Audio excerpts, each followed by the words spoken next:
प्रश्न पहिला, the police ask us about our movements on a night of the crime.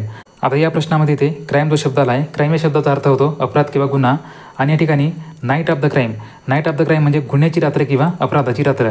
आता या ठिकाणी ज्या रात्री गुन्हा घडला आहे त्या रात्रीचा इथं उल्लेख होत आहे, म्हणून या ठिकाणी नाईट जो नाम आहे, नाईट एक पर्टिक्युलर नाव नाही किंवा विशिष्ट नाव नाही. आणि जेव्हा केव्हा एखाद्या विशिष्ट व्यक्ती किंवा वस्तूचा उल्लेख होतो तेव्हा त्या विशिष्ट व्यक्ती किंवा वस्तूच्या पूर्वी दी या डिफिनेट आर्टिकलचा वापर होतो. पण दिलेल्या प्रश्नामध्ये ते ए इनडिफिनेट आर्टिकल आला आहे, म्हणून ज्या प्रश्नामध्ये ए या इनडिफिनेट आर्टिकलच्या ऐवजी दी या डिफिनेट आर्टिकलचा वापर होईल आणि वाक्यरचना अशी असेल, the police ask us about our movements on the night of the crime. त्यानंतर शब्दार्थ बघू. आस्क एक वर्ब आहे, याचा अर्थ विचारणे किंवा निवेदन करणे होतो. त्याचप्रमाणे अबाउट एक प्रेपोजिशन आहे, याचा अर्थ च्याबद्दल किंवा विषयी होतो. तिसरा क्राईम एक नाव नाही, याचा अर्थ अपराध किंवा गुन्हा होतो. आणि शेवटचा मुवमेंट एक वर्ब आहे, याचा अर्थ आंदोलन किंवा चळवळ होतो. The first question is over. Now let's move on to the second question. I sat down opposite him and produce the packet of cigarettes. आता या प्रश्नामध्ये इथे पॅकेट ऑफ सिगारेट एक जनरल कमोडिटी आहे, म्हणजे सामान्य विक्रीची वस्तू आहे. आणि सिगारेट एक जनरल नाव आहे, सामान्य नाव आहे.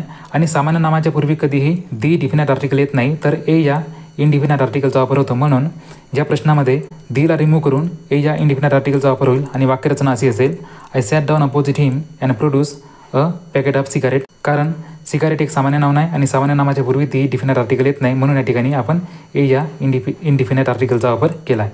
आणि शब्दार्थ बघू. अपोजिट एक ॲडवर्ब आहे, याचा अर्थ सम्मुख किंवा समोरील बाजूला होतो. त्यानंतर प्रोड्यूस एक वर्ब आहे, याचा अर्थ निर्मिती किंवा प्रसिद्धी करणे असा होतो. त्यानंतर सीट एक वर्ब आहे, याचा अर्थ बसणे किंवा स्थानापन्न करणे होतो.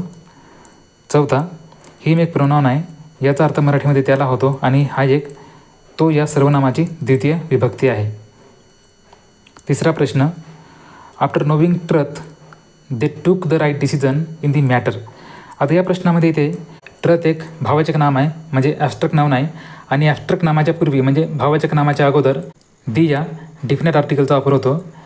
पण दिलेल्या प्रश्नामध्ये इथे दी डिफिनेट आर्टिकल मिसिंग आहे, म्हणून ट्रथ या नामाच्या पूर्वी आणि नोविंग क्रियापदाच्या पुढे दी डिफिनेट आर्टिकल येईल आणि वाक्यरचना अशी असेल, after knowing the truth they took the right decision in the matter.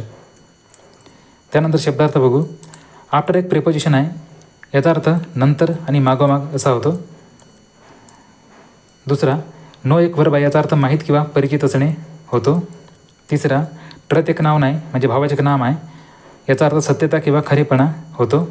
आणि चौथा डिसिजन एक नाव नाही, याचा अर्थ निश्चय किंवा निर्णय होतो.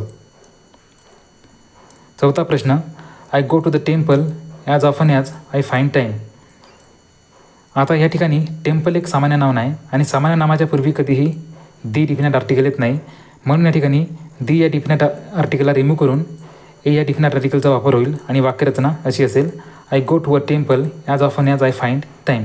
त्याचप्रमाणे जेव्हा केव्हा वाक्यामध्ये prison, church, school, hospital, university असे नाव येतील, हे सगळे एक सामान्य नाव नाहीत आणि यांच्या पूर्वी कधीही दी डिफिनेट आर्टिकल येत नाही, जोपर्यंत एक विशिष्ट नामाचा उल्लेख होत नाही तोपर्यंत.